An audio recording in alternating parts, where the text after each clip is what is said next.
الدماغ. ماذا تريد؟ أشعر أن هنالك شيء غريب في داخلي، يبدو ككرة صغيرة. انتظر قليلا، سأتواصل مع جهاز المناعة. حقا؟ حسنا، لدي بعض الأخبار، علينا أن نحميه لأنه طفل.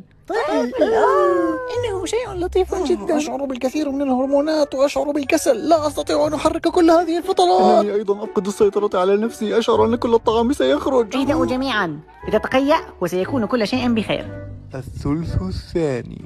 أنت أيتها المعدة، ساعديني قليلا، نحتاج بعض المساحة، لا نستطيع أن نتنفس. ليس أنا يا أصدقاء، إنه الطفل. هذا الطفل يحتاج الكثير من الأشياء. علي أن أزيد حجم الدم وعدد كريات الدم الحمراء. أيها الدماغ، نحن بحاجة إلى الحديد. حديد؟ لا يوجد حديد، الطفل التهمه كله. يا إلهي، هذا عمل صعب. هنالك الكثير من الدماء أحتاج إلى ضخها بسبب هذا الطفل. أنا جوعان. هذا اللحم لي وهذا العظم لأمي. لقد تبولت، لا أستطيع أن أحبسها بسبب كل هذا الرفس. الثلث الثالث.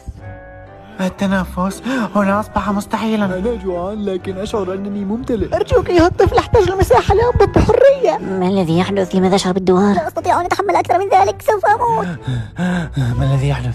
إنه ينزل الأسفل. إنه يغادر. نعم يا أصدقائي، لقد حان وقت ولادتي. شكرا لكم جميعا، والآن سأذهب لإزعاج أمي من الخارج.